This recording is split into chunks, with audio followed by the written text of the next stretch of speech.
Beelzebub's Tales to His Grandson. Chapter 1. The Arousing of Thought. Among other convictions formed in my common presence during my responsible, peculiarly composed life,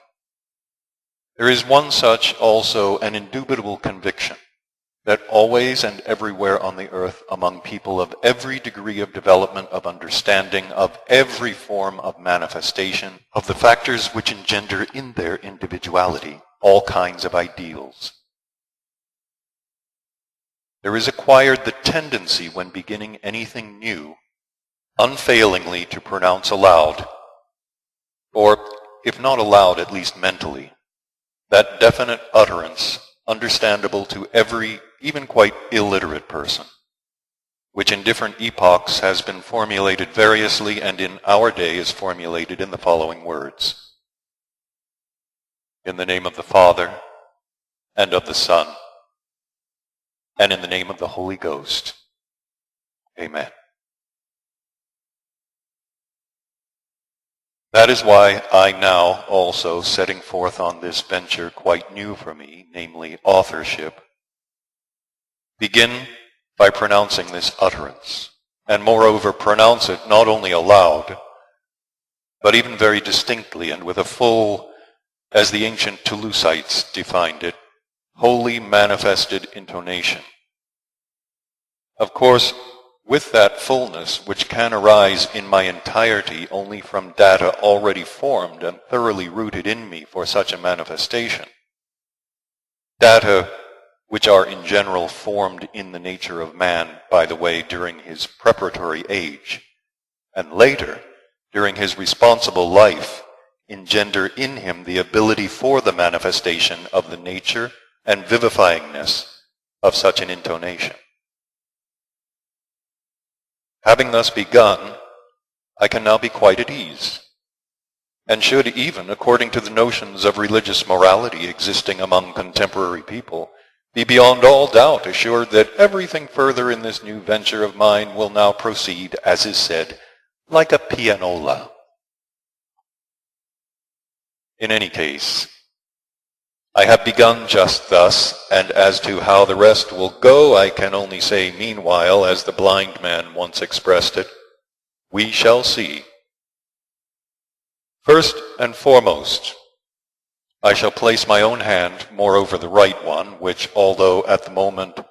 is slightly injured, owing to the misfortune which recently befell me,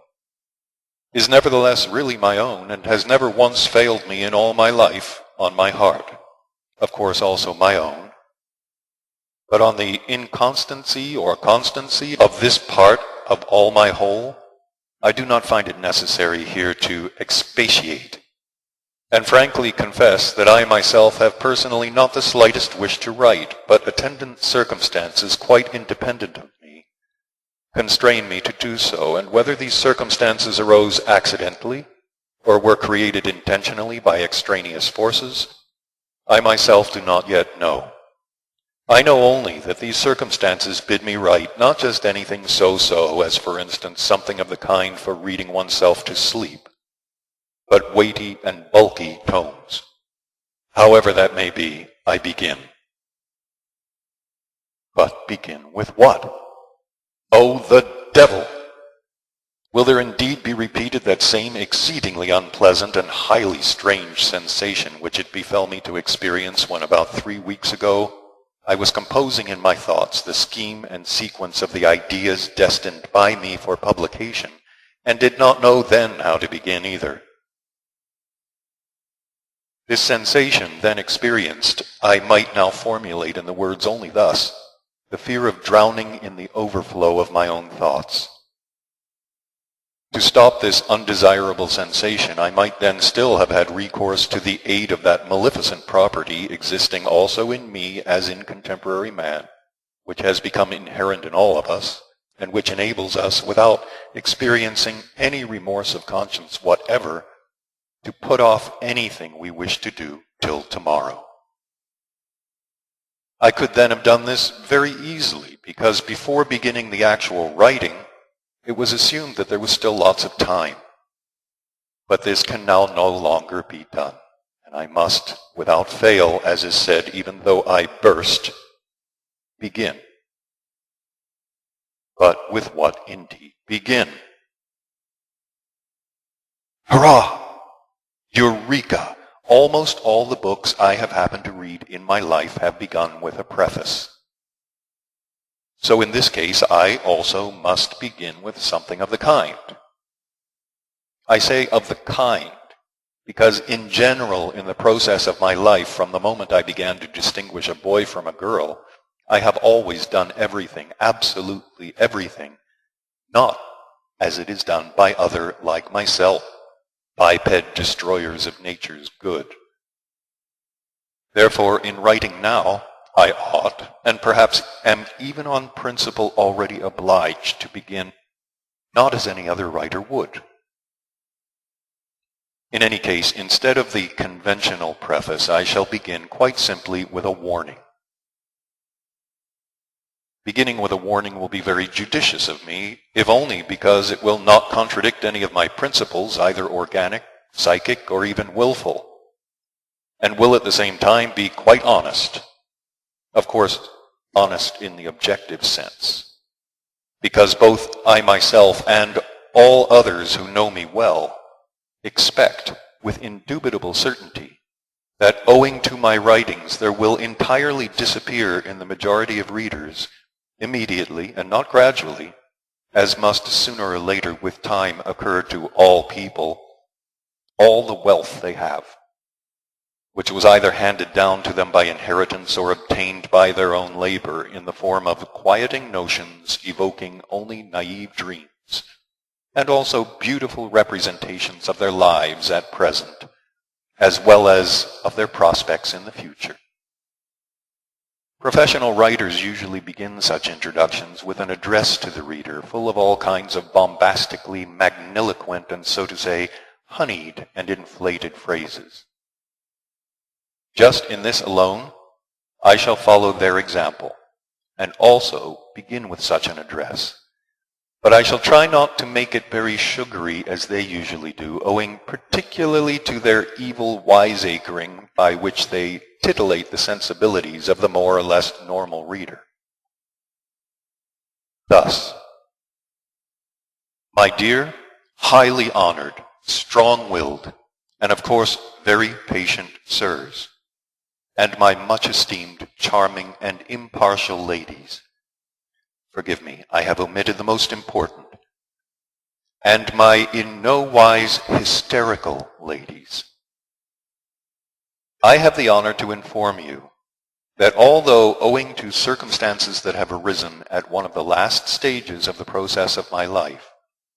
I am now about to write books,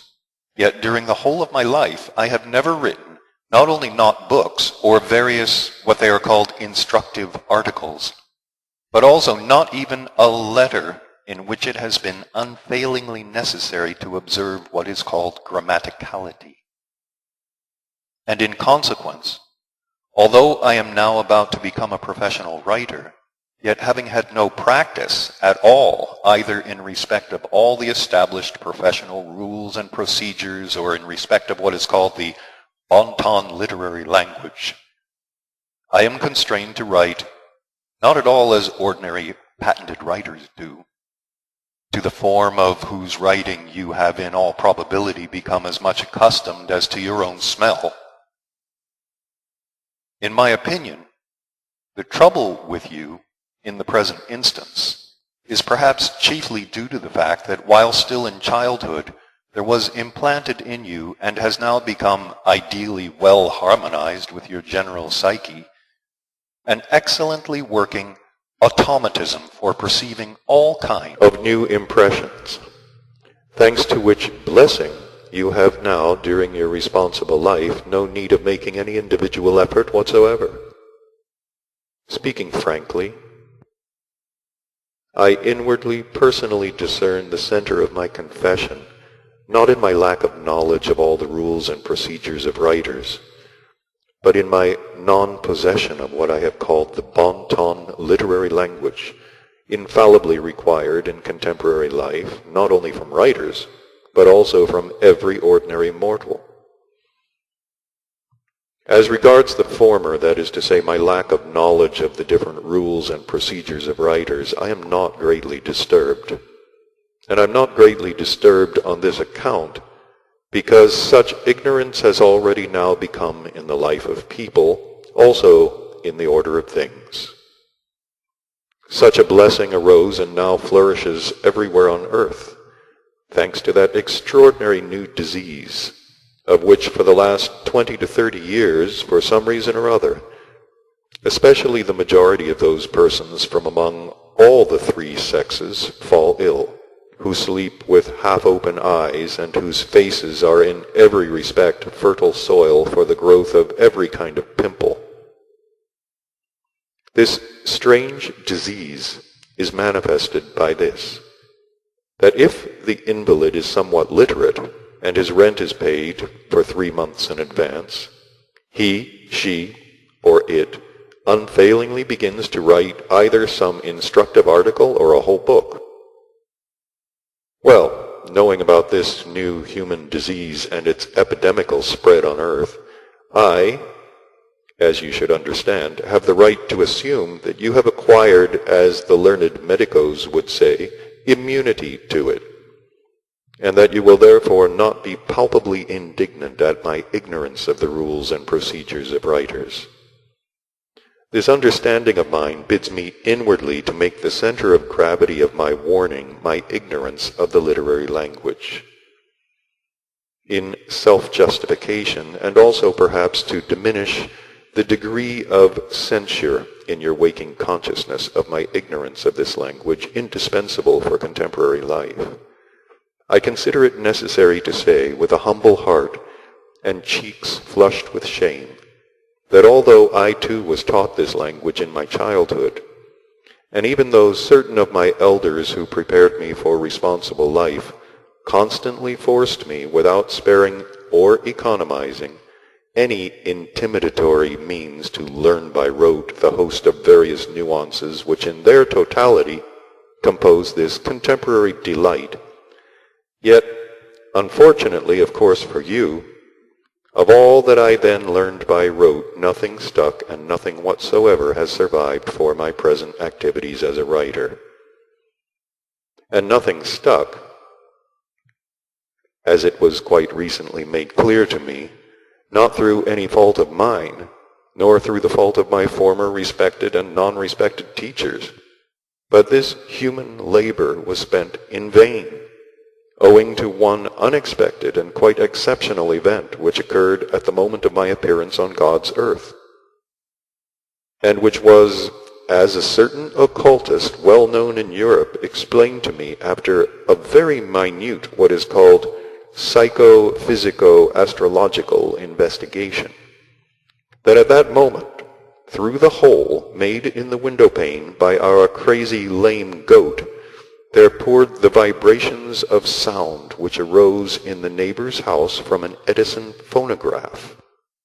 And the midwife had in her mouth a lozenge saturated with cocaine of German make and moreover not ersatz, and was sucking this lozenge to these sounds without the proper enjoyment.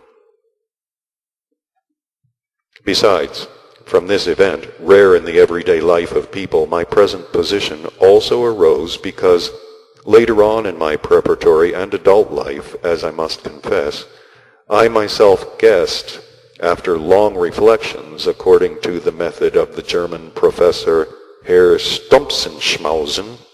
I always avoided instinctively as well as automatically, and at times even consciously, that is, on principle, employing this language for intercourse with others. And from such a trifle, and perhaps not a trifle, I manifested thus again thanks to 3 data which were formed in my entirety during my preparatory age, about which data I intend to inform you a little later in this same first chapter of my writings. However that may have been, yet the real fact, illuminated from every side like an American advertisement, and which fact cannot now be changed by any forces, even with the knowledge of the experts in monkey business, is that although I, who have lately been considered by very many people as a rather good teacher of temple dances, have now become today a professional writer, and will of course write a great deal, as it has been proper to me since childhood, whenever I do anything, to do a great deal of it.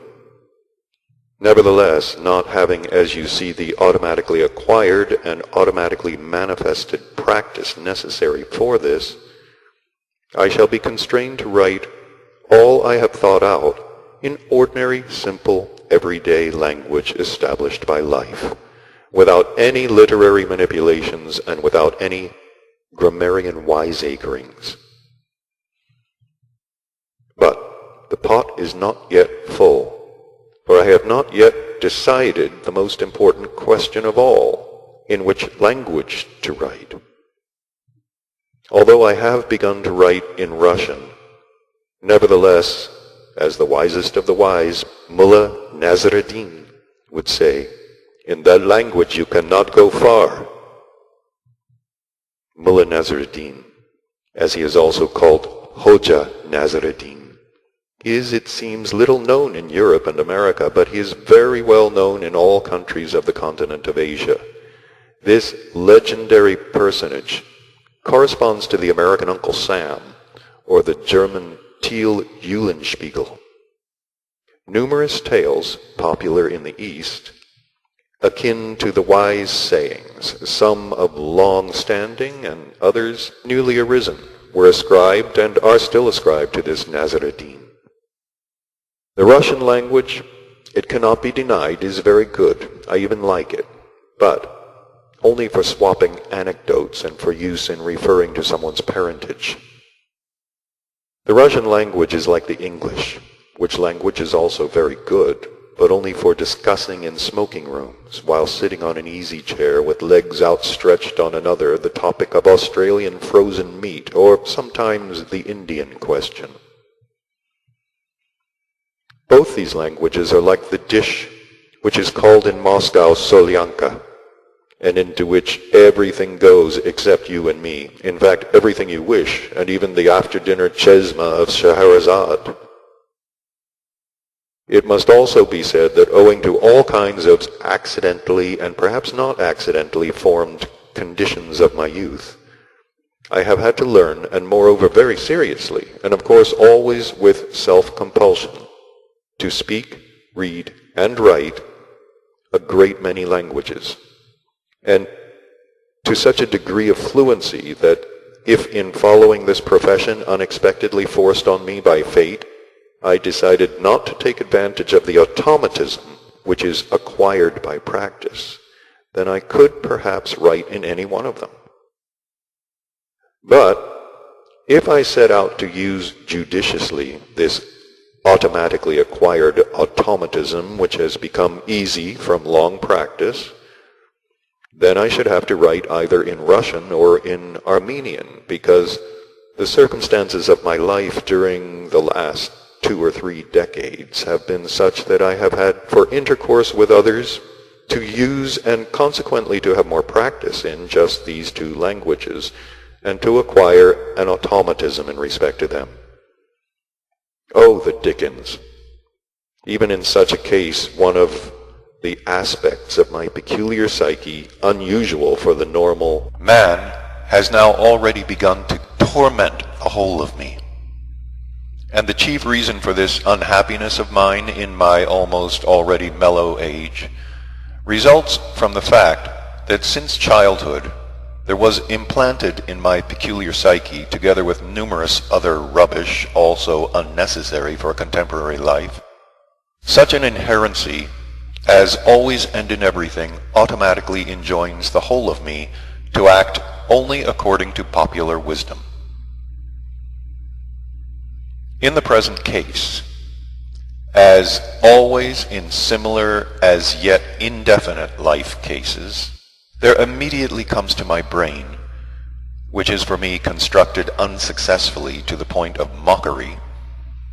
and is now, as is said, running through it that saying of popular wisdom which existed in the life of people of very ancient times, and which has been handed down to our day, formulated in the following words: every stick always has two ends.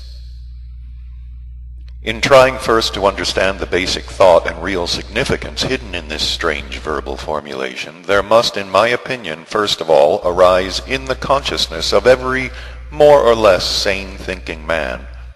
the supposition that in the totality of ideas on which is based and from which must flow a sensible notion of this saying lies the truth, cognized by people for centuries, which affirms that every cause occurring in the life of man, from whatever phenomena it arises, as one of two opposite effects of other causes, is in its turn obligatorily molded also into two quite opposite effects. As for instance, if something obtained from two different causes engenders light, then it must inevitably engender a phenomenon opposite to it, that is to say, darkness, or a factor engendering in the organism of a living creature an impulse of palpable satisfaction, also engenders without fail non-satisfaction, of course also palpable, and so on and so forth, always and in everything. Adopting in the same given instance this popular wisdom formed by centuries and expressed by a stick, which, as was said, indeed has two ends, one end of which is considered good and the other bad, then if I use the aforesaid automatism, which was acquired in me thanks only to long practice, it will be for me personally, of course, very good. But according to this saying, there must result for the reader just the opposite. And what the opposite of good is, even every non-possessor of hemorrhoids must very easily understand. Briefly, if I exercise my privilege and take the good end of the stick, then the bad end must inevitably fall on the reader's head. This may indeed happen because in Russian, the, so to say, niceties of philosophical questions cannot be expressed, which questions I intend to touch upon in my writings also rather fully, whereas in Armenian, although that is possible, yet to the misfortune of all contemporary Armenians, the employment of this language for contemporary notions has now already become quite impracticable. In order to alleviate the bitterness of my inner hurt owing to this, I must say that in my early youth, when I became interested in and was greatly taken up with philological questions, I preferred the Armenian language to all others I then spoke, even to my native language. This language was then my favorite, chiefly because it was original and had nothing in common with the neighboring or kindred languages. As the learned philologists say, all of its tonalities were peculiar to it alone. And according to my understanding, even then, it corresponded perfectly to the psyche of the people composing that nation. But the change I have witnessed in that language during the last 30 or 40 years has been such that instead of the original independent language coming to us from the remote past, there has resulted, and now exists, one which, though also original and independent, yet represents, as might be said, a kind of clownish potpourri of languages, the totality of the consonances of which, falling on the ear of a more or less conscious and understanding listener, sounds just like the tones of Turkish, Persian, French, Kurd, and Russian words, and still other indigestible and inarticulate noises. Almost the same might be said about my native language, Greek, which I spoke in childhood, and, as might be said, the taste of the automatic associative power of which I still retain. I could now, I dare say, express anything I wish in it, but to employ it for writing is for me impossible, for the simple and rather comical reason that someone must transcribe my writings and translate them into other languages, and who can do this? It could assuredly be said that even the best expert of modern Greek would understand simply nothing of what I should write in the native language I assimilated in childhood, because my dear compatriots, as they might be called, being also inflamed with the wish at all costs to be like the representatives of contemporary civilization also in their conversation, have during these 30 or 40 years treated my dear native language just as the Armenians, anxious to become Russian intelligentsia, have treated theirs. That Greek language, the spirit and essence of which were transmitted to me by heredity, and the language now spoken by contemporary Greeks, are as much alike as, according to the expression of Mullah Nasruddin, a nail is like a requiem. What is to be done? Ah, me. Never mind, esteemed buyer of my wiseacrings. If only there be plenty of French Armagnac and Kaisarian Basturma, I shall find a way out of even this difficult situation. I am an old hand at this. In life I have so often got into difficult situations and out of them that this has become almost a matter of habit for me. Meanwhile, in the present case, I shall write partly in Russian and partly in Armenian. The more readily because among those people always hanging around me there are several who celebrate more or less easily in both these languages, and I meanwhile entertain the hope that they will be able to transcribe and translate from these languages fairly well for me.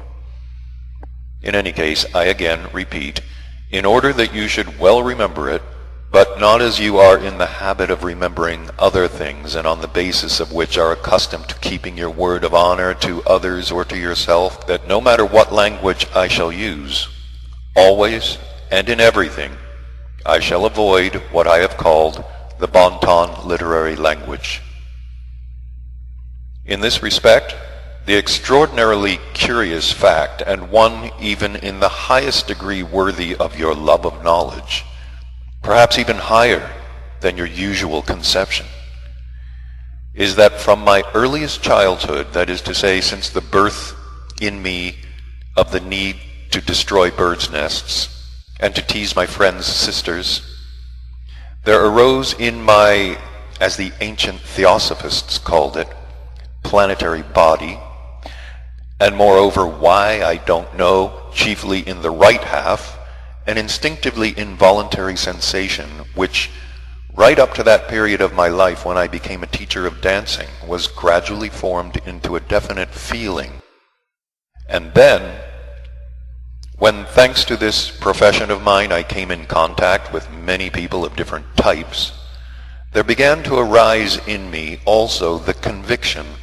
with what is called my mind, that these languages are compiled by people, or rather grammarians, who are in respect of knowledge of the given language exactly similar to those biped animals whom the esteemed Mullah Nasruddin characterizes by the words, "All they can do is wrangle with pigs about the quality of oranges." This kind of people among us who have been turned into, so to say, moths, destroying the good prepared and left for us by our ancestors and by time, have not the slightest notion and have probably never even heard of the screamingly obvious fact that during the preparatory age there is acquired in the brain functioning of every creature, and of man also, a particular and definite property, the automatic actualization and manifestation of which the ancient Corcolans call the law of association, and that the process of the mentation of every creature, especially man, flows exclusively in accordance with this law. In view of the fact that I have happened here accidentally to touch upon a question which has lately become one of my, so to speak, hobbies, namely the process of human mentation. I consider it possible, without waiting for the corresponding place predetermined by me for the elucidation of this question, to state already now in this first chapter at least something concerning that axiom which has accidentally become known to me, that on earth in the past it has been usual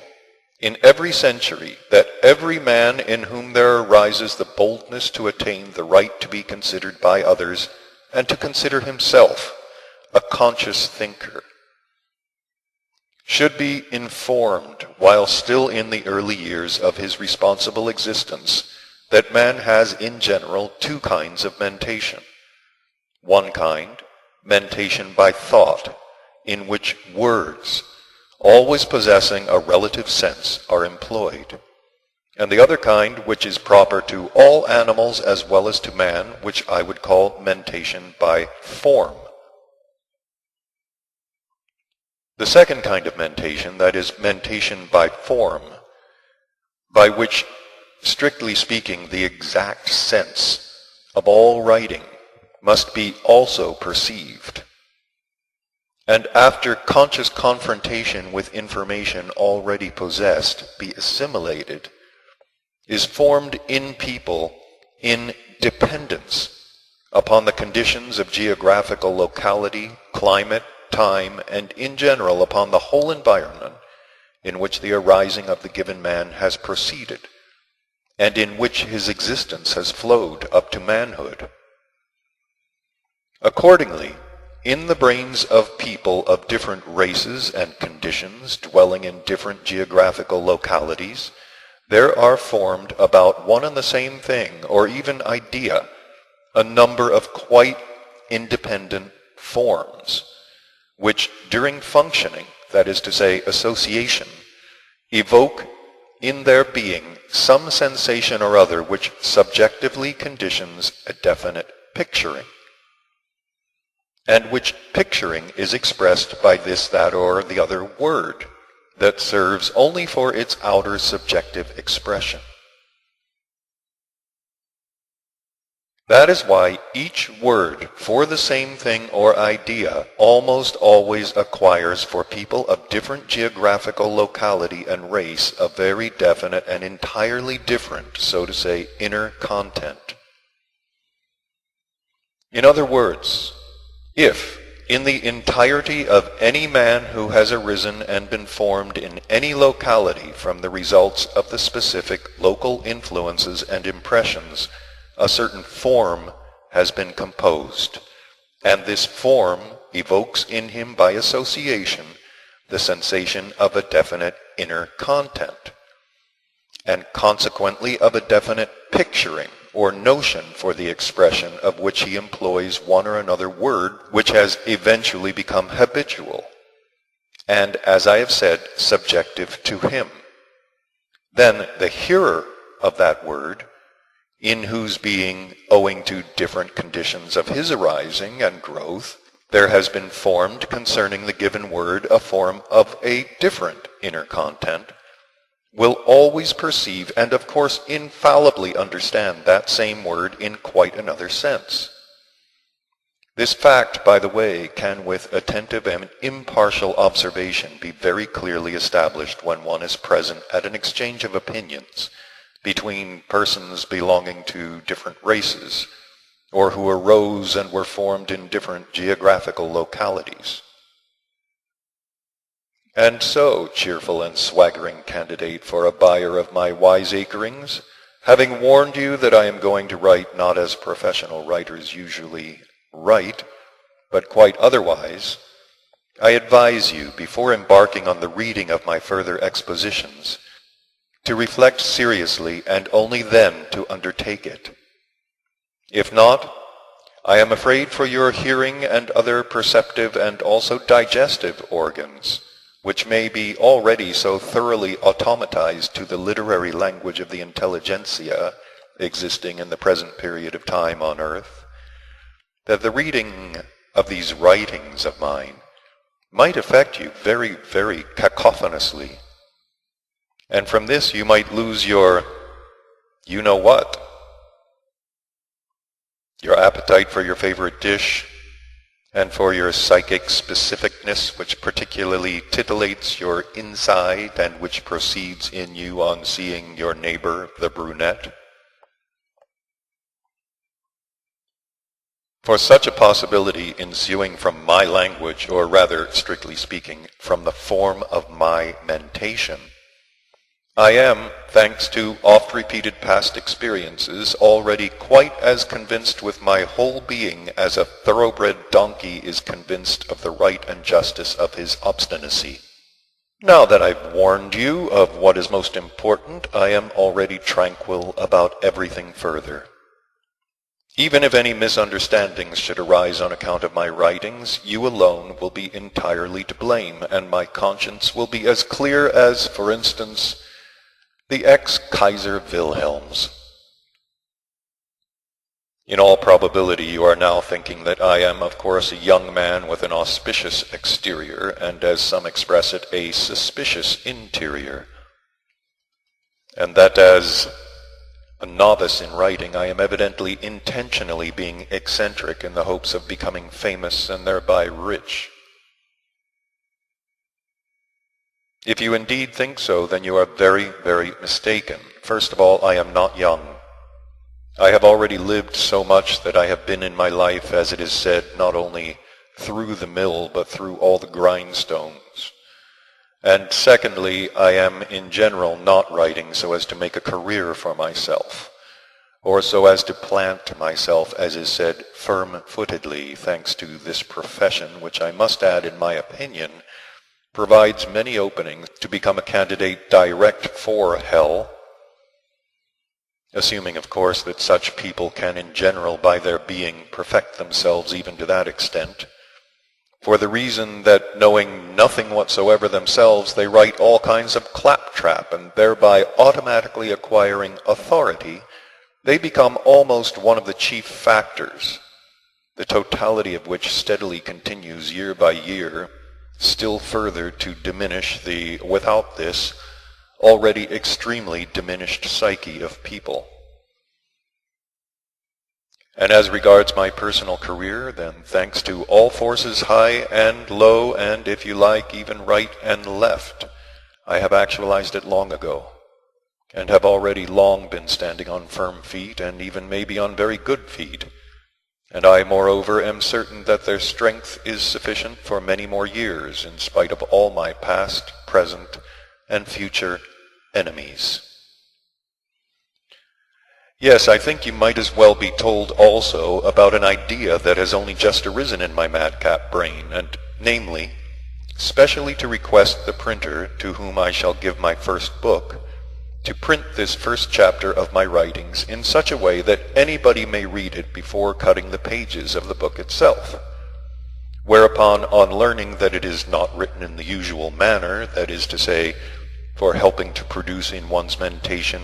very smoothly and easily exciting images and lulling reveries,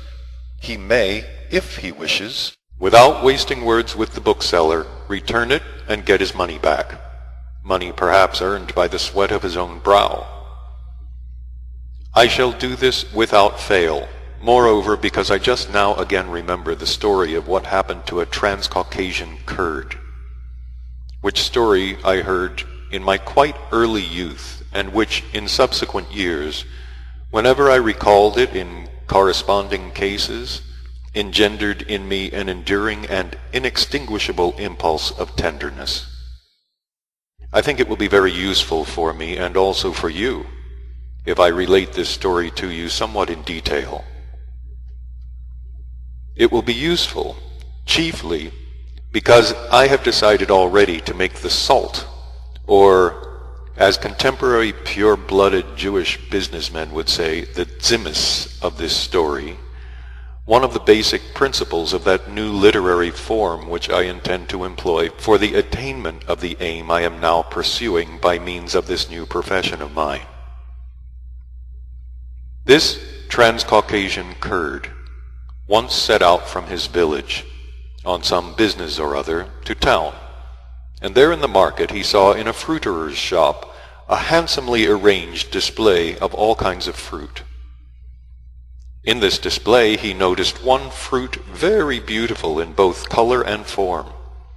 and its appearance so took his fancy, and he so longed to try it, that in spite of his having scarcely any money, he decided to buy without fail at least one of these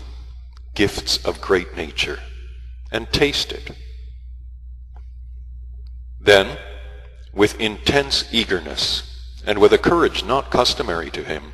he entered the shop, and pointing with his horny finger to the fruit which had taken his fancy, he asked the shopkeeper its price.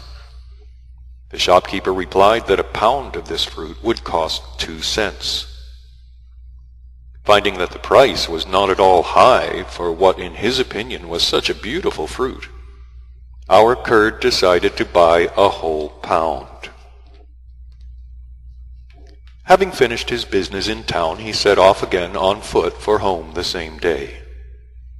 Walking at sunset over the hills and dales, and willy-nilly perceiving the exterior visibility of those enchanting parts of the bosom of great nature, the common mother, and involuntarily inhaling a pure air uncontaminated by the usual exaltations of industrial towns, our Kurd, quite naturally, suddenly felt a wish to gratify himself with some ordinary food also. So, sitting down by the side of the road, he took from his provision bag some bread and the fruit he had bought, which had looked so good to him, and leisurely began to eat. But, horror of horrors, very soon everything inside him began to burn. But in spite of this, he kept on eating. And this hapless biped creature of our planet kept on eating, thanks only to that particular human inherency which I mentioned at first, the principle of which I intended when I decided to use it as the foundation of the new literary form I have created, to make, as it were,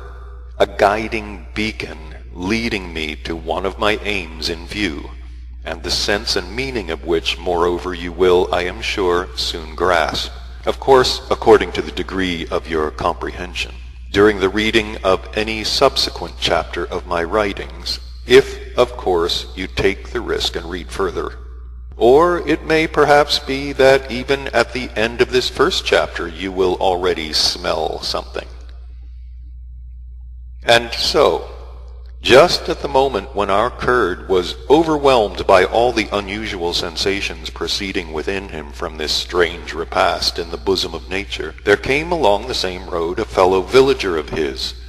one reputed by those who knew him to be very clever and experienced.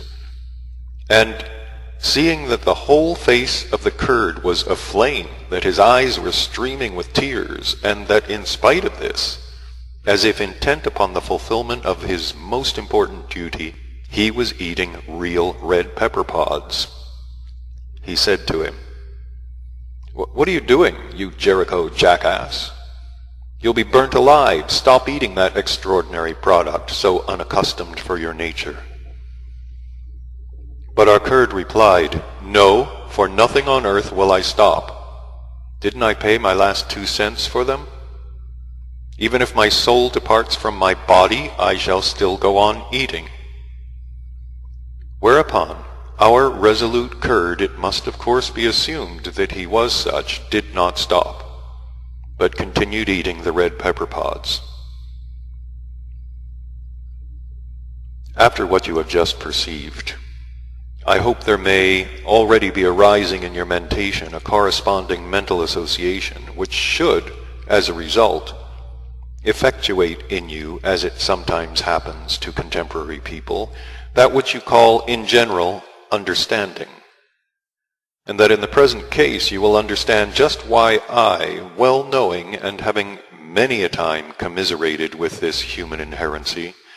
the inevitable manifestation of which is that if anybody pays money for something, he is bound to use it to the end, was animated in the whole of my entirety with the idea, arisen in my mentation,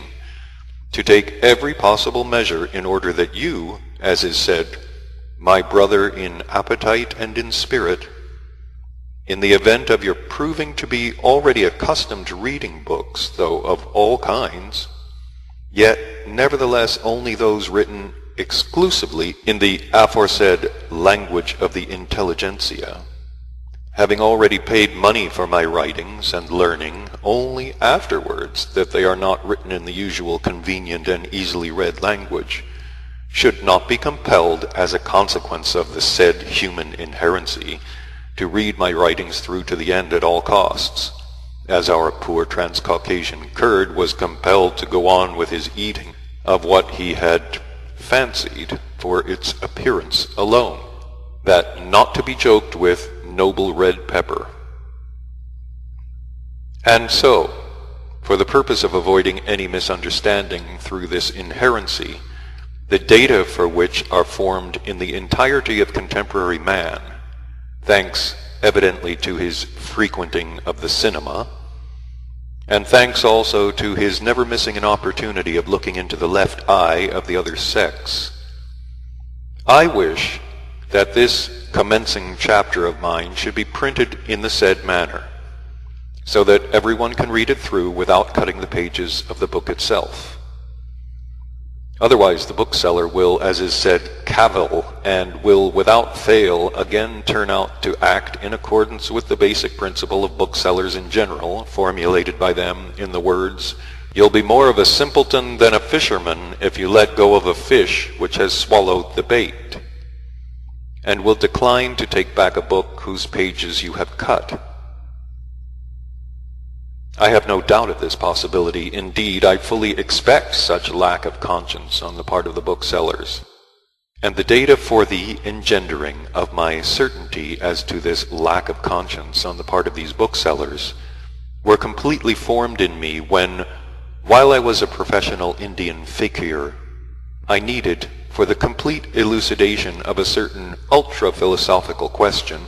also to become familiar, among other things, with the associative process for the manifestation of the automatically constructed psyche of contemporary booksellers, and of their salesmen when palming off books on their buyers. Knowing all this, and having become, since the misfortune which befell me, habitually just and fastidious in the extreme, I cannot help repeating, or rather, I cannot help again warning you, and even imploringly advising you, before beginning to cut the pages of this first book of mine, to read through very attentively, and even more than once, this first chapter of my writings. But, in the event that, notwithstanding this warning of mine, you should nevertheless wish to become acquainted with the further contents of my expositions, then there is already nothing else left for me to do but to wish you with all my genuine soul a very, very good appetite, and that you may digest all that you read, not only for your own health, but for the health of all those near you. I said with my genuine soul, because recently living in Europe and coming in frequent contact with people who on every appropriate and inappropriate occasion are fond of taking in vain every sacred name which should belong only to man's inner life, that is to say, with people who swear to no purpose, I being, as I have already confessed, a follower in general not only of the theoretical, as contemporary people have become, but also of the practical sayings of popular wisdom which have become fixed by centuries, and therefore of the saying which in the present case corresponds to what is expressed by the words,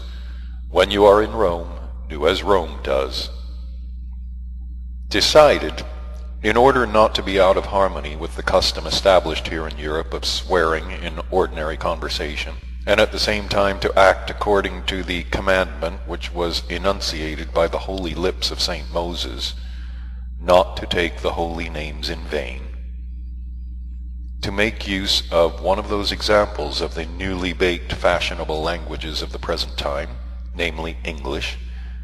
And so from then on, I began on necessary occasions to swear by my English soul. The point is that in this fashionable language, the word soul and the bottom of your foot, also called soul, are pronounced and even written almost alike. I do not know how it is with you, who are already partly candidate for a buyer of my writings, but my peculiar nature cannot, even with a great mental desire, avoid being indignant at the fact, manifested by people of contemporary civilization, that the very highest in man, particularly beloved by our common Father Creator, can really be named, and indeed very often, before even having made clear to oneself what it is, can be understood to be that which is lowest and dirtiest in man. Well, enough philologizing. Let us return to the main task of this initial chapter, destined, among other things, on the one hand, to stir up the drowsy thoughts in me, as well as in the reader, and on the other hand, to warn the reader about something. And so, I have already composed in my head the plan and sequence of the intended expositions, but what form they will take on paper, I, speaking frankly, myself do not as yet know with my consciousness. But with my subconsciousness, I already definitely feel that on the whole it will take the form of something which will be, so to say, hot, and will have an effect on the entirety of every reader, such as the red pepper pods had on the poor Transcaucasian Kurd. Now that you've become familiar with the story of our common countryman, the Transcaucasian Kurd, I already consider it my duty to make a confession. And hence, before continuing this first chapter, which is by way of an introduction to all my further predetermined writings, I wish to bring to the knowledge of what is called your pure waking consciousness the fact that in the writings following this chapter of warning, I shall expound my thoughts intentionally, in such sequence and with such logical confrontation, that the essence of certain real notions may of themselves automatically, so to say, go from the waking consciousness, which most people, in their ignorance, mistake for the real consciousness, but which I affirm and experimentally prove is the fictitious one, into what you call the subconscious, which ought to be, in my opinion, the real human consciousness, and thereby themselves mechanically bring about that transformation which should in general proceed in the entirety of a man and give him, from his own conscious mentation, the results he ought to have, which are proper to man and not merely to single or double-brained animals. I decided to do this without fail so that this initial chapter of mine, predetermined, as I have already said, to awaken your consciousness, should fully justify its purpose, and reaching not only your, in my opinion, as yet only fictitious consciousness, but also your real consciousness, that is to say, what you call your subconscious, might for the first time compel you to reflect actively. In the entirety of every man, irrespective of his heredity and education, there are formed two independent consciousnesses, which in their functioning, as well as in their manifestations, have almost nothing in common. One consciousness is formed from the perception of all kinds of accidental or, on the part of others, intentionally produced mechanical impressions, among which must also be counted the consonances of various words, which are indeed, as is said, empty. And the other consciousness is formed from the, so to say, already previously formed material results transmitted to him by heredity, which have become blended with the corresponding parts of the entirety of a man, as well as from the data arising from his intentional evoking of the associative confrontations of these materialized data already in him. The whole totality of the formation, as well as the manifestation of this second human consciousness, which is none other than what is called the subconscious, and which is formed from the materialized results of heredity and the confrontations actualized by one's own intentions, should, in my opinion, formed by many years of experimental elucidations during exceptionally favorable arranged conditions, predominate in the common presence of man. As a result of this conviction of mine, which as yet doubtlessly seems to you the fruit of the fantasies of an afflicted mind, I cannot now, as you yourself see, disregard this second consciousness, and compelled by my essence, am obliged to construct the general exposition, even of this first chapter of my writings, namely the chapter which should be the preface for everything further, calculating that it should reach, and in the manner required for my aim, ruffle the perceptions accumulated in both these consciousnesses of yours. Continuing my expositions with this calculation, I must first of all inform your fictitious consciousness that thanks to 3 definite peculiar data which were crystallized in my entirety during various periods of my preparatory age, I am really unique in respect of the, so to say, muddling and befuddling of all the notions and convictions supposedly firmly fixed in the entirety of people with whom I come in contact. Tut, tut, tut. I already feel that in your false, but according to you, real consciousness, there are beginning to be agitated like blinded flies all the chief data transmitted to you by heredity from your uncle and mother, the totality of which data, always and in everything, at least engenders in you the impulse, nevertheless extremely good, of curiosity, as, in the given sense, to find out as quickly as possible why I, that is to say, a novice at writing, whose name has not even once been mentioned in the newspapers, have suddenly become so unique. Never mind. I personally am very pleased with the arising of this curiosity, even though only in your false consciousness, as I already know from experience that this impulse, unworthy of man, can sometimes even pass from this consciousness into one's nature and become a worthy impulse, the impulse of the desire for knowledge, which in its turn assists the better perception and even the closer understanding of the essence of any object on which, as it sometimes happens, the attention of a contemporary man might be concentrated. And therefore I am even willing with pleasure to satisfy this curiosity which has arisen in you at the present moment. Now listen, and try to justify and not to disappoint my expectations. This original personality of mine, already smelled out by certain definite individuals from both choirs of the judgment seat above, whence objective justice proceeds, and also here on earth, by as yet a very limited number of people, is based, as I already said, on 3 secondary specific data formed in me at different times during my preparatory age. The first of these data, from the very beginning of its arising, became, as it were, the chief directing lever of my entire wholeness, and the other 2, the vivifying sources, as it were, for the feeding and perfecting of this first datum. The arising of this first datum proceeded when I was still only, as is said, a chubby mite.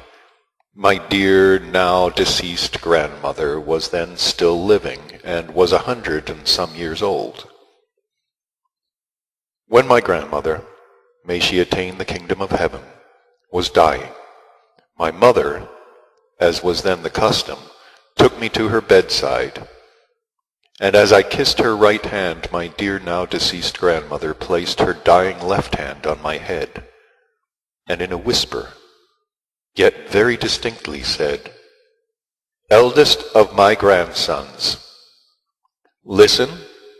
and always remember my strict injunction to you.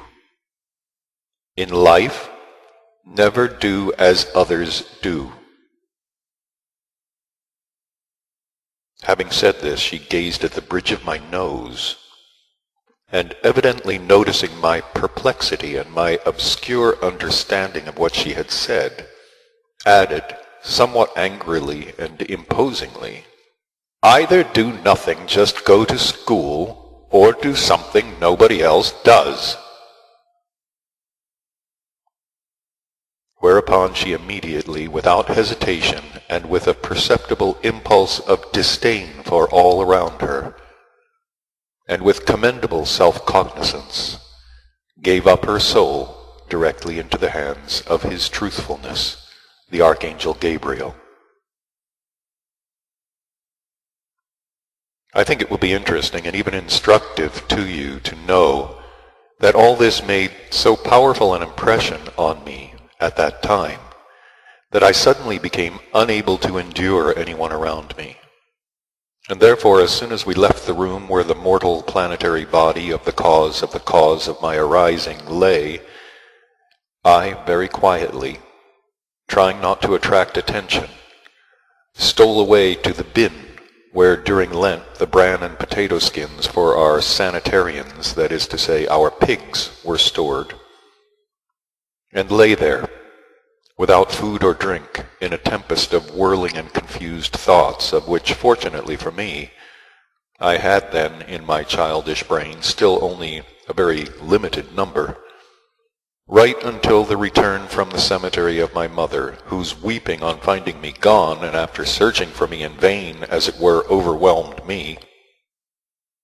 I then immediately emerged from the bin, and standing first of all on the edge, for some reason or other, with outstretched hand,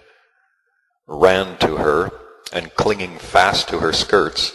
involuntarily began to stamp my feet, and why, I don't know, to imitate the braying of a donkey belonging to our neighbor, a bailiff. Why this produced such a strong impression on me just then, and why I almost automatically manifested so strangely, I cannot until now make out. Though during recent years, particularly on the days called Shrovetide, I pondered a good deal, trying chiefly to discover the reason for it. I then had only the logical supposition that it was perhaps only because the room in which this sacred scene occurred, which was to have tremendous significance for the whole of my further life, was permeated through and through with the scent of a special incense brought from the monastery of Old Athos, and very popular among followers of every shade of belief of the Christian religion. Whatever it may have been, this fact still now remains a bare fact. During the days following this event, nothing particular happened in my general state, unless there might be connected with it the fact that during these days I walked more often than usual with my feet in the air, that is to say, on my hands. My first act, obviously in discordance with the manifestation of others, though truly without the participation not only of my consciousness but also of my subconsciousness, occurred on exactly the 40th day after the death of my grandmother, when all our family, our relatives, and all those by whom my dear grandmother, who was loved by everybody, had been held in esteem, gathered in the cemetery according to custom, to perform over her mortal remains reposing in the grave what is called the requiem service. When suddenly, without any rhyme or reason, instead of observing what was conventional among people of all degrees of tangible and intangible morality, and of all material positions, that is to say, instead of standing quietly as if overwhelmed with an expression of grief on one's face, and even if possible with tears in one's eyes, I started skipping round the grave as if dancing, and sang, Let her with the saints repose, now that she's turned up her toes. Oi, oi, oi. Let her with the saints repose, now that she's turned up her toes, and so on and so forth. And just from this it began that in my entirety a something arose, which in respect of any kind of, so to say, aping, that is to say, imitating the ordinary automatized manifestations of those around me, always and in everything engendered what I should now call an irresistible urge to do things not as others do them. At that age, I committed acts such as the following. If, for example, when learning to catch a ball with the right hand, my brother, sister, and neighbor's children who came to play with us threw the ball in the air, I, with the same aim in view, would first bounce the ball hard on the ground, and only when it rebounded would I first, doing a somersault, catch it, and then only with the thumb and middle finger of the left hand. Or if all the other children slid down the hill head first, I tried to do it, and moreover each time better and better, as the children then called it, backside first. Or if we children were given various kinds of what are called Abaranian pastries, then all the other children, before putting them in their mouths, would first of all lick them, evidently to try their taste and to protect the pleasure, but I would first sniff one on all sides, and perhaps even put it to my ear and listen intently, and then, though only almost unconsciously, yet nevertheless seriously, muttering to myself, so and so and so you must, do not eat until you bust, and rhythmically humming correspondingly, I would only take one bite, and without savoring it would swallow it, and so on and so forth. The first event during which there arose in me one of the two mentioned data which became the vivifying sources for the feeding and perfecting of the injunction of my deceased grandmother occurred just at that age when I changed from a chubby mite into what is called a young rascal, and had already begun to be, as is sometimes said, a candidate for a young man of pleasing appearance and dubious content. And this event occurred under the following circumstances, which were perhaps even specially combined by fate itself. With a number of young rascals like myself, I was once laying snares for pigeons on the roof of a neighbor's house, when suddenly one of the boys who was standing over me and watching me closely said, "I think the noose of the horsehair ought to be so arranged that the pigeon's big toe never gets caught in it, because, as our zoology teacher recently explained to us, during movement it is just in that big toe that the pigeon's reserve strength is concentrated, and therefore if this big toe gets caught in the noose, the pigeon might, of course, easily break it." Another boy, leaning just opposite me, from whose mouth, by the way, whenever he spoke, saliva always splashed abundantly in all directions, snapped at this remark of the first boy and delivered himself with a copious quantity of saliva of the following words: "Shut your trap, you hopeless mongrel offshoot of the Hottentots.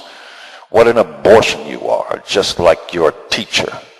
Suppose it is true that the greatest physical force of the pigeon is concentrated in that big toe, then all the more what we've got to do is to see that just that toe will be caught in the noose. Only then will there be any sense to our aim, that is to say, for catching these unfortunate pigeon creatures in that brain particularity proper to all possessors of that soft and slippery something, which consists in this, that when, thanks to other actions from which its insignificant manifestability depends, there arises a periodic requisite law conformable, what is called change of presence. then this small, so to say, law-conformable confusion, which should proceed from the animation of other acts in its general functioning, immediately enables the center of gravity of the whole functioning in which this slippery something plays a very small part to pass temporarily from its usual place to another place, owing to which there often obtains in the whole of this general functioning unexpected results ridiculous to the point of absurdity. He discharged the last words with such a shower of saliva that it was as if my face were exposed to the action of an atomizer, not of ersatz production, invented by the Germans for dyeing material with aniline dyes. This was more than I could endure, and without changing my squatting position, I flung myself at him, and my head, hitting him with full force in the pit of his stomach, immediately laid him out and made him, as is said, lose consciousness. I do not know, and I do not wish to know in what spirit the result will be formed in your mentation of the information about the extraordinary coincidence, in my opinion, of life circumstances, which I now intend to describe here. Though for my mentation, this coincidence was excellent material for the assurance of the possibility of the fact that this event described by me, which occurred in my youth, proceeded not simply accidentally, but was intentionally created by certain extraneous forces. The point is that this dexterity was thoroughly taught me only a few days before this event by a Greek priest from Turkey, who, persecuted by Turks for his political convictions, had been compelled to flee from there, and having arrived in our town had been hired by my parents as a teacher for me of the modern Greek language. I do not know on which data he based his political convictions and ideas, but I very well remember that in all the conversations of this Greek priest, even while explaining to me the difference between the words of exclamation in ancient and in modern Greek, there were indeed always very clearly discernible his dreams of getting as soon as possible to the island of Crete, and there manifesting himself as befits a true patriot. Well then, on beholding the effect of my skill, I was, I must confess, extremely frightened, because, knowing nothing of any such reaction from a blow in that place, I quite thought I had killed him. At the moment I was experiencing this fear, another boy, the cousin of him who had become the first victim of my, so to say, skill in self-defense, seeing this without a moment's pause and obviously overcome with a feeling called consanguinity, immediately leaped at me and with a full swing struck me in the face with his big fist. From this blow, I, as is said, saw stars.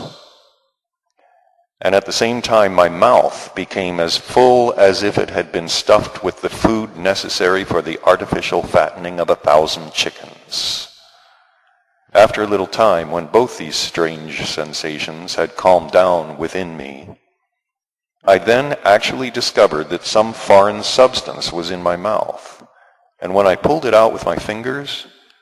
it turned out to be nothing less than a tooth of large dimensions and strange form.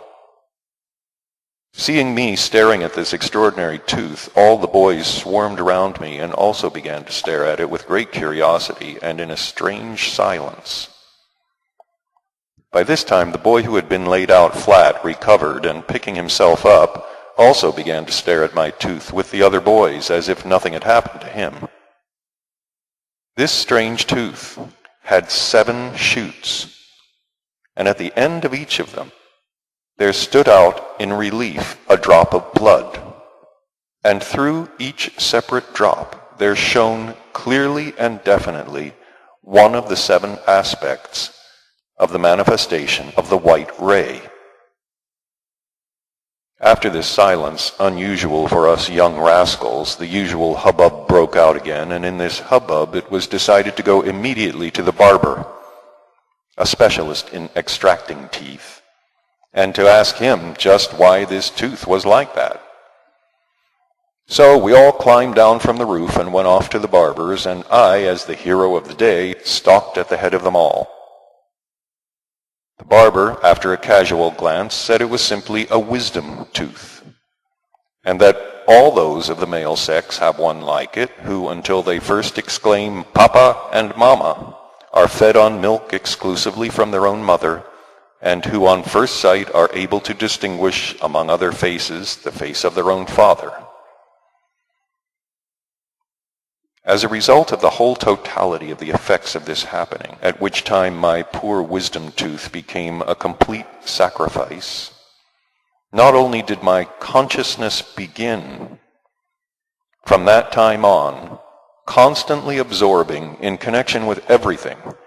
the very essence of my deceased grandmother's behest. God bless her soul. But also in me at that time, because I did not go to the qualified dentist to have the cavity of this tooth of mine treated, which as a matter of fact I could not do because our home was too far from any contemporary center of culture, there began to ooze chronically from this cavity a something which,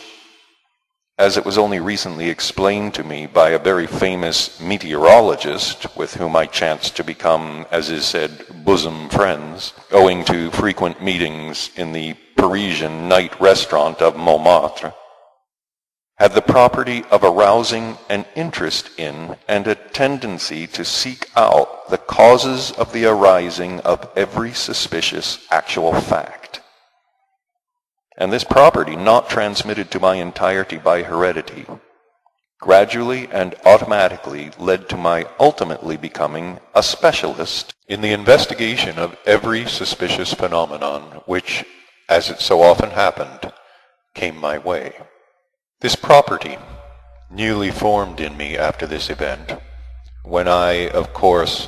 with the cooperation of our all-common master, the merciless hero pass, that is, the flow of time, was transformed into the young man already depicted by me, became for me a real inextinguishable hearth, always burning, of consciousness. The second of the mentioned vivifying factors, this time for the complete fusion of my dear grandmother's injunction with all the data constituting my general individuality, was the totality of impressions received from information I chanced to acquire concerning the event which took place here among us on earth, showing the origin of that principle which, as it turned out, according to the elucidations of a Mr. Alan Kurd during an absolutely secret spiritualistic seance, subsequently became everywhere among beings similar to ourselves, arising and existing on all the other planets of our great universe, one of the chief life principles. The formulation in the words of this new all-universal principle of living is as follows: if you go on a spree, then go the whole hog, including the postage. As this principle, now already universal, arose on that same planet on which you too arose, and on which, moreover, you exist almost always on a bed of roses and frequently dance the fox-trot, I consider I have no right to withhold from you the information known to me, elucidating certain details of the arising of just that universal principle. Soon after the definite inculcation into my nature of the said new inherency, that is, the unaccountable striving to elucidate the real reasons for the arising of all sorts of actual facts, on my first arrival in the heart of Russia, the city of Moscow, where, finding nothing else for the satisfaction of my psychic needs, I occupied myself with the investigation of human legends and sayings. I once happened, whether accidentally or as a result of some objective sequence according to a law I do not know, to learn by the way the following. Once upon a time a certain Russian, who in external appearance was to those around him a simple merchant, had to go from his provincial town on some business or other to this second capital of Russia, the city of Moscow. And his son, his favorite one because he resembled only his mother, asked him to bring back a certain book. When this great unconscious author of the all-universal principle of living arrived in Moscow, he, together with a friend of his, became, as was and still is usual there, blind drunk on genuine Russian vodka. And when these two inhabitants of this most great contemporary grouping of biped-breathing creatures had drunk the proper number of glasses of this Russian blessing, and were discussing what is called public education, with which question it has long been customary always to begin one's conversation, then our merchant suddenly remembered by association his dear son's request, and decided to set off at once to a bookshop with his friend to buy the book. In the shop, the merchant,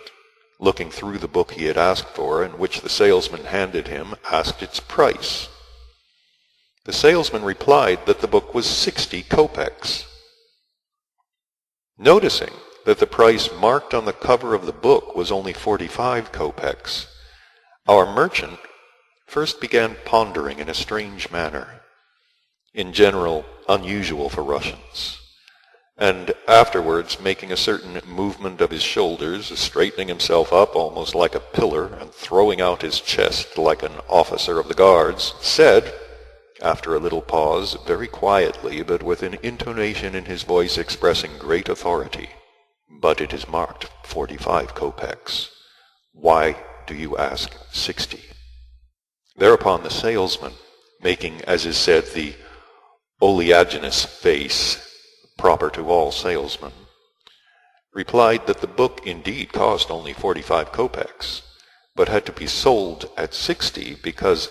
15 kopecks were added for postage. After this reply, our Russian merchant, who was perplexed by these two quite contradictory but obviously clearly reconcilable facts, it was visible that something began to proceed in him, and gazing up at the ceiling, he again pondered, this time like an English professor who has invented a capsule for castor oil, and then suddenly turned to his friend and delivered himself for the first time on earth of the verbal formulation which, expressing in its essence an indubitable objective truth, has since assumed the character of a saying. And he then put it to his friend as follows: "Never mind, old fellow, we'll take the book. Anyway, we're on a spree today. And if you go on a spree, then go the whole hog, including the postage. As for me, unfortunately doomed while still living to experience the delights of hell, as soon as I had cognized all this, something very strange, that I have never experienced before or since, immediately began and for a rather long time continued to proceed in me. It was as if all kinds of, as contemporary evidences say, competitive races began to proceed in me between all the various sourced associations and experiences usually occurring in me. At the same time, in the whole region of my spine, there began a strong, almost unbearable itch, and a colic in the very center of my solar plexus, also unbearable. And all this, that is, these dual, mutually stimulating sensations, after the lapse of some time, suddenly were replaced by such a peaceful inner condition as I experienced in later life once only, when the ceremony of the great initiation into the brotherhood of the originators of making butter from air was performed over me. And later, when I,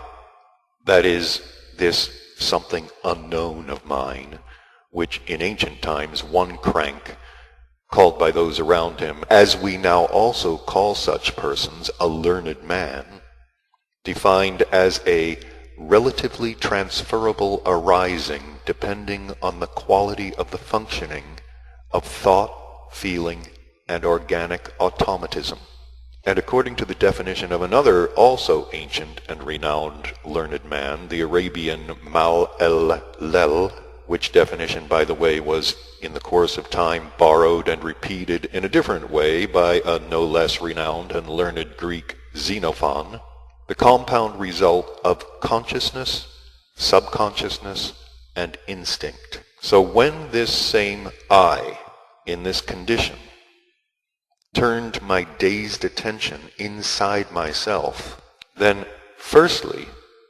it very clearly constated that everything, even to each single word, elucidating this quotation that has become an all-universal life principle, became transformed in me into some special cosmic substance, and merging with the data already crystallized in me long ago from the behest of my deceased grandmother, changed these data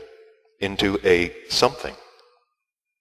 And this something, flowing everywhere through my entirety, settled forever in each atom composing this entirety of mine. And secondly, this, my ill-fated I, there and then definitely felt, and with an impulse of submission, became conscious of this, for me, sad fact, that already from that moment I should willy-nilly have to manifest myself always and in everything, without exception,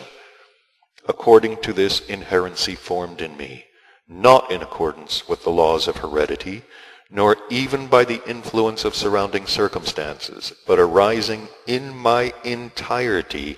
under the influence of three external accidental causes having nothing in common, namely, thanks in the first place to the behest of a person who had become, without the slightest desire on my part, a passive cause of my arising. Secondly, on account of a tooth of mine knocked out by some ragamuffin of a boy, mainly on account of somebody else's slobberiness. And thirdly, thanks to the verbal formulation delivered in a drunken state by a person quite alien to me, some merchant of Muscovite brand. If, before my acquaintance with this all-universal principle of living, I had actualized all manifestations differently from other biped animals similar to me, arising and vegetating with me on one and the same planet, then I did so automatically, and sometimes only half consciously. But after this event, I began to do so consciously, and moreover with an instinctive sensation of the two blended impulses of self-satisfaction and self-cognizance in correctly and honorably fulfilling my duty to great nature. It must even be emphasized that although even before this event I already did everything not as others did, yet my manifestations were hardly thrust before the eyes of my fellow countrymen around me. But from the moment when the essence of this principle of living was assimilated in my nature, then on the one hand, all my manifestations, those intentional for any aim and also those simply, as is said, occurring out of sheer idleness, acquired vivifyingness, and began to assist in the formation of corns on the organs of perception of every creature similar to me without exception, who directed his attention directly or indirectly toward my actions. And on the other hand, I myself began to carry out all these actions of mine in accordance with the injunction of my deceased grandmother to the utmost possible limits. And the practice was automatically acquired in me on beginning anything new, and also at any stage, of course, on a large scale, always to utter silently or aloud. If you go on a spree, then go the whole hog, including the postage. And now, for instance, in the present case also, since owing to causes not dependent on me, but flowing from the strange and accidental circumstances of my life, I happen to be writing books. I am compelled to do this, also in accordance with that same principle which has gradually become definite through various extraordinary combinations created by life itself, and which has blended with each atom of my entirety. This psycho-organic principle of mine I shall this time begin to actualize, not by following the practice of all writers established from the remote past down to the present,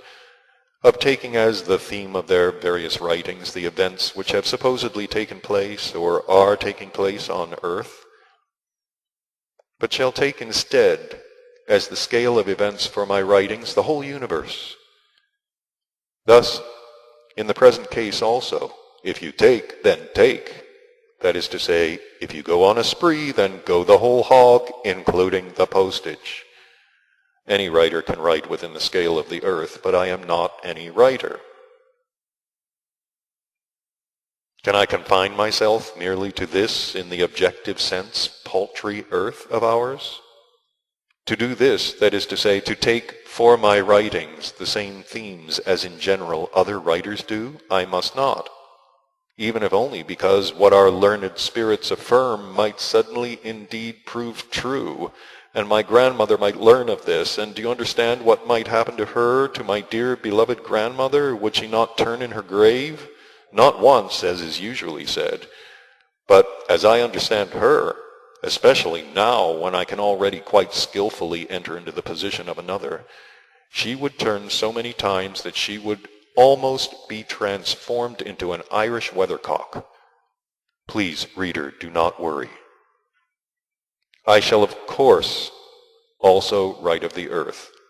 but with such an impartial attitude that this comparatively small planet itself, and also everything on it, shall correspond to that place which in fact it occupies, and which, even according to your own sane logic arrived at, thanks of course to my guidance, it must occupy in our great universe. I must, of course, also make the various what are called heroes of these writings of mine, not such types as those which in general the writers of all ranks and epochs on earth have drawn and exalted, that is to say, types such as any Tom, Dick, or Harry who arise through a misunderstanding and who fail to acquire during the process of their formation up to what is called a responsible life, anything at all which it is proper for an arising in the image of God, that is to say a man, to have, and who progressively develop in themselves to their last breath only such various charms as, for instance, lasciviousness, slobberiness, amorousness, maliciousness, chicken-heartedness, enviousness, and similar vices unworthy of man. I intend to introduce in my writings heroes of such type as everybody must,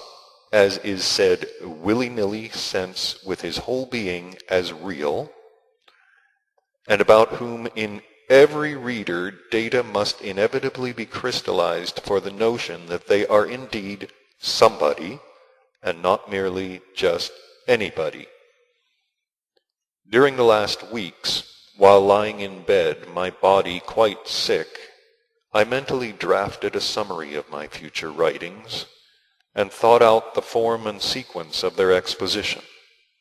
And I decided to make the chief hero of the first series of my writings, do you know whom? The great Beelzebub himself. Even in spite of the fact that this choice of mine might from the very beginning evoke in the mentation of most of my readers such mental associations as must engender in them all kinds of automatic contradictory impulses from the action of that totality of data infallibly formed in the psyche of people owing to all the established abnormal conditions of our external life, which data are in general crystallized in people owing to the famous what is called religious morality existing and rooted in their life, and in them, consequently, there must inevitably be formed data for an inexplicable hostility toward me personally. But do you know what, reader?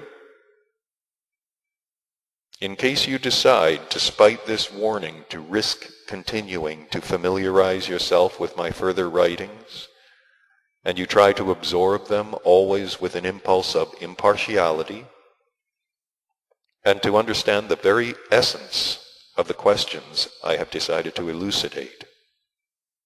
and in view also of the particularity inherent in the human psyche that there can be no opposition to the perception of good only exclusively when, so to say, a contact of mutual frankness and confidence is established, I now still wish to make a sincere confession to you about the associations arising within me, which as a result have precipitated in the corresponding sphere of my consciousness the data which have prompted the whole of my individuality to select as the chief hero of my writings just such an individual as is presented before your inner eyes by this same Mr. Beelzebub. This I did not without cunning. My cunning lies simply in the logical supposition that if I show him this attention, he infallibly, as I already cannot doubt any more, has to show himself grateful and help me by all means in his command in my intended writings. Although Mr. Beelzebub is made, as is said, of a different grain, yet since he also can think, and what is most important, has, as I long ago learned thanks to the treatise of a famous Catholic monk, Brother Foulon, a curly tail, then I, being thoroughly convinced from experience that curls are never natural, but can be obtained only from various intentional manipulations, conclude, according to the sane logic of hieromancy formed in my consciousness from reading books, that Mr. Beelzebub also must possess a good share of vanity, and he will therefore find it extremely inconvenient not to help one who is going to advertise his name. It is not for nothing that our renowned and incomparable teacher Mullah Nasruddin frequently says, without greasing the palm, not only is it impossible to live anywhere tolerably, but even to breathe. And another also terrestrial sage, who has become such thanks to the crass stupidity of people, named Thiel Eulenspiegel, has expressed the same in the following words: if you don't grease the wheels, the cart won't go. Knowing these and many other sayings of popular wisdom formed by centuries in the collective life of people, I have decided to grease the palm precisely of Mr. Beelzebub, who, as everyone understands, has possibilities and knowledge enough and to spare for everything. Enough, old fellow, all joking, even philosophical joking aside, you, it seems, thanks to all these deviations, have transgressed one of the chief principles elaborated in you and put in the basis of a system planned previously for introducing your dreams into life by means of such a new profession, which principle consists in this: always to remember and take into account the fact of the weakening of the functioning of the mentation of the contemporary reader, and not to fatigue him with the perception of numerous ideas over a short time. Moreover, when I asked one of the people always around me who are eager to enter paradise without fail with their boots on, to read aloud straight through all that I have written in this introductory chapter, what is called my I, of course with the participation of all the definite data formed in my original psyche during my past years, which data gave me, among other things, understanding of the psyche of creatures of different type but similar to me, constated and cognized with certainty that in the entirety of every reader without exception there must inevitably, thanks to this first chapter alone, arise a something automatically engendering definite unfriendliness toward me personally. To tell the truth, it is not this which is now chiefly worrying me, but the fact that at the end of this reading, I also constated that in the sum total of everything expounded in this chapter, the whole of my entirety in which the aforesaid I plays a very small part, manifested itself quite contrary to one of the fundamental commandments of the all-common teacher whom I particularly esteem, Mullah Nasruddin, and which he formulated in the words, "Never poke your stick into a hornet's nest." The agitation which pervaded the whole system affecting my feelings, and which resulted from cognizing that in the reader there must necessarily arise an unfriendly feeling towards me, at once quieted down as soon as I remembered the ancient Russian proverb which states, "There is no offense which with time will not blow over." But the agitation which arose in my system from realizing my negligence in obeying the commandment of Mullah Nasruddin not only now seriously troubles me, but a very strange process which began in both of my recently discovered souls, and which assumed the form of an unusual itching immediately I understood this, began progressively to increase, until it now evokes and produces an almost intolerable pain in the region a little below the right half of my already, without this, over-exercised solar plexus. Wait. This process, it seems, is also ceasing. And in all the depths of my consciousness, and let us meanwhile say even beneath my subconsciousness, there already begins to arise everything requisite for the complete assurance that it will entirely cease. Because I've remembered another fragment of life wisdom, the thought of which led my mentation to the reflection that if I indeed acted against the advice of the highly esteemed Mullah Nasruddin, I nevertheless acted without premeditation according to the principle of that extremely sympathetic, not so well known everywhere on earth, but never forgotten by all who have once met him, that precious jewel, Karapet of Tiflis. It cannot be helped. Now that this introductory chapter of mine has turned out to be so long, it will not matter if I lengthen it a little more to tell you also about this extremely sympathetic Karapet of Tiflis. First of all, I must state that 20 or 25 years ago, the Tiflis railway station had a steam whistle. It was blown every morning to wake the railway workers and station hands. And as the Tiflis station stood on a hill, this whistle was heard almost all over the town and woke up not only the railway workers, but the inhabitants of the town of Tiflis itself. The Tiflis local government, as I recall it, even entered into a correspondence with the railway authorities about the disturbance of the morning sleep of the peaceful citizens. To release the steam into the whistle every morning was the job of this same Karapet, who was employed in the station. So when he would come in the morning to the rope with which he released the steam for the whistle, he would, before taking hold of the rope and pulling it, wave his hand in all directions and solemnly, like a Mohammedan mullah from a minaret, loudly cry, "Your mother is a, your father is a, your grandfather is more than a. May your eyes, ears, nose, spleen, liver, corns," and so on. In short, he pronounced in various keys all the curses he knew, and not until he had done so would he pull the rope. When I heard about this Karapet and this practice of his, I visited him one evening after the day's work with a small burduk of Kakatanian wine. And after performing this indispensable local solemn toasting ritual, I asked him, of course in a suitable form and also according to the local complex of amenities established for mutual relationship, why he did this.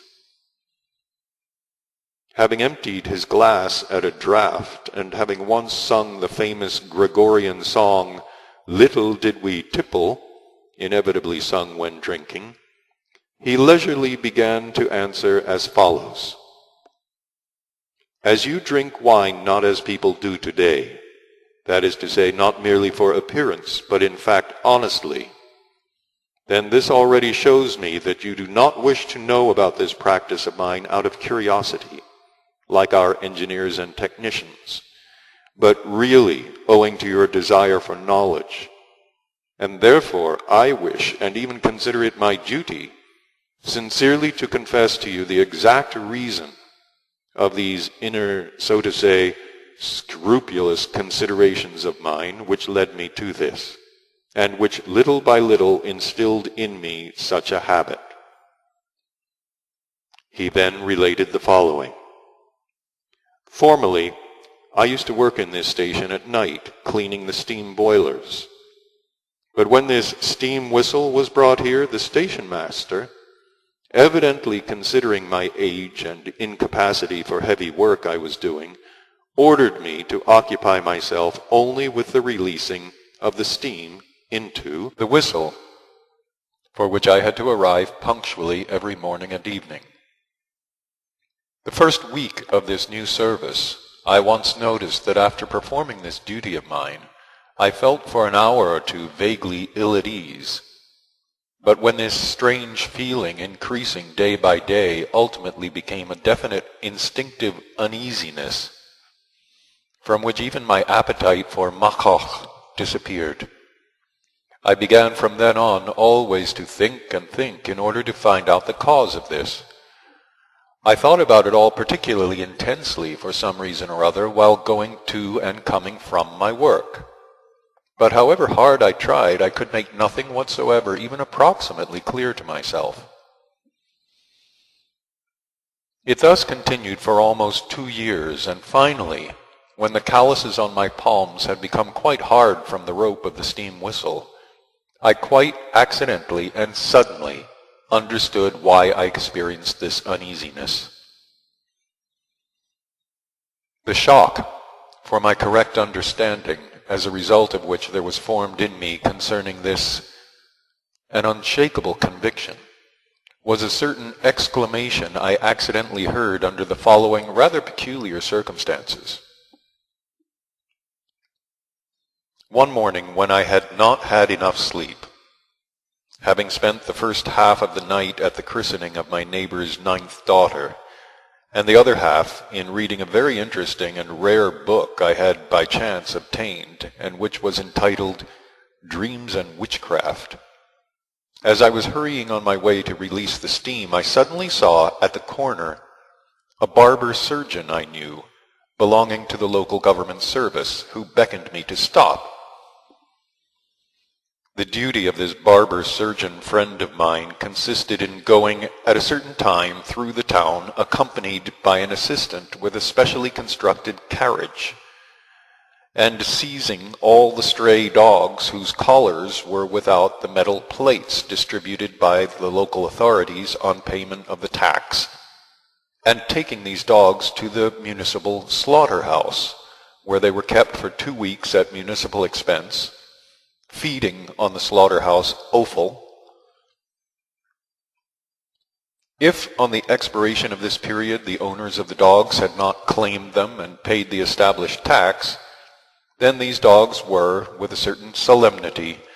driven down a certain passageway which led directly to a specially built oven.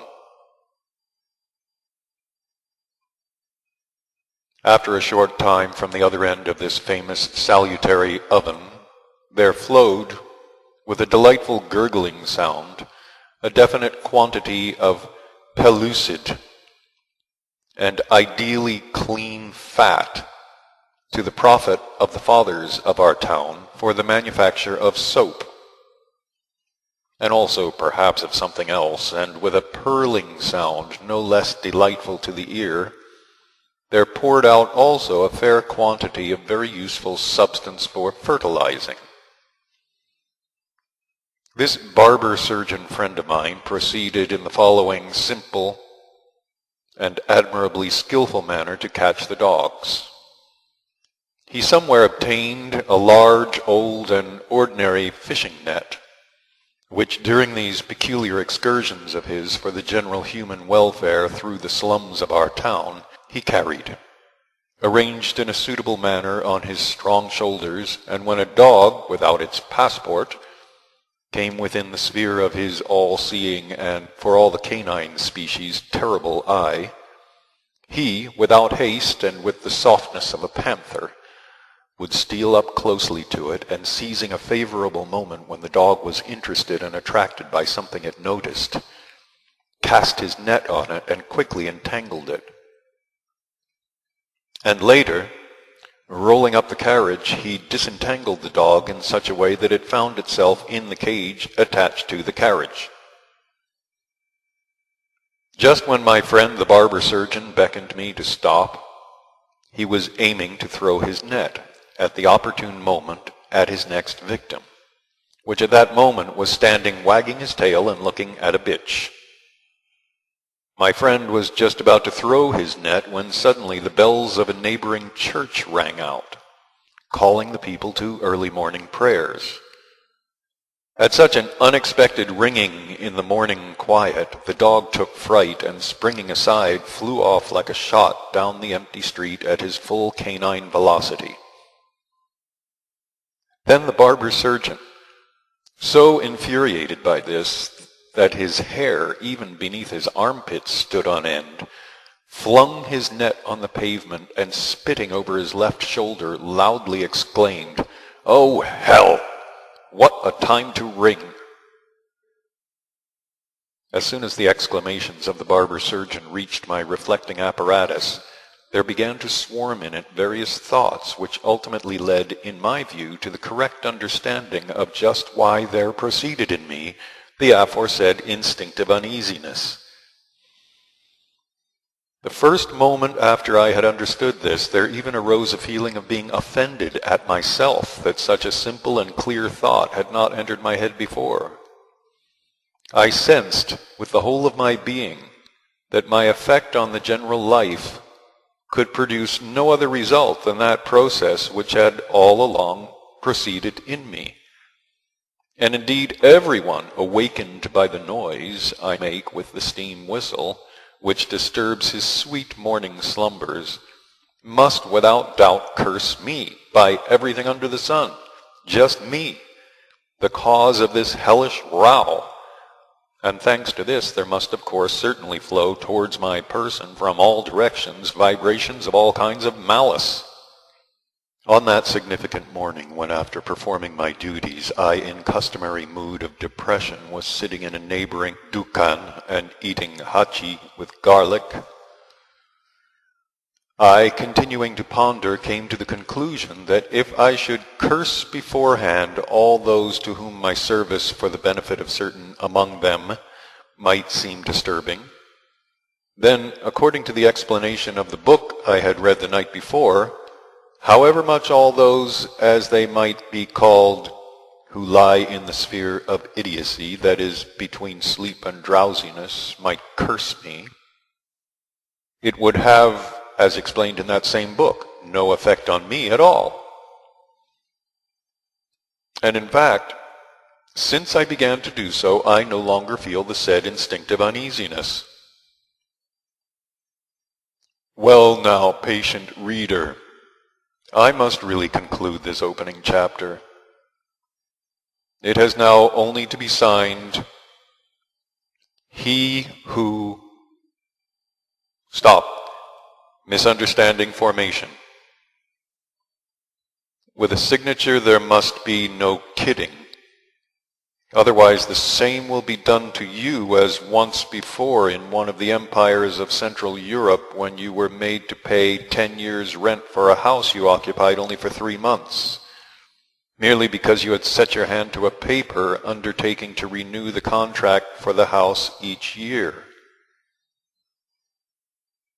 Of course, after this and still other instances from life experience, I must in any case, in respect of my own signature, be very, very careful.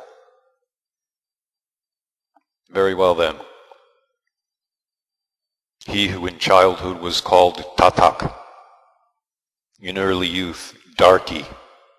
later, the Black Greek, in middle age, the Tiger of Turkestan, and now, not just anybody, but the genuine Monsieur or Mr. Gurdjieff, or the nephew of Prince Mukransky, or finally, simply, a teacher of dancing.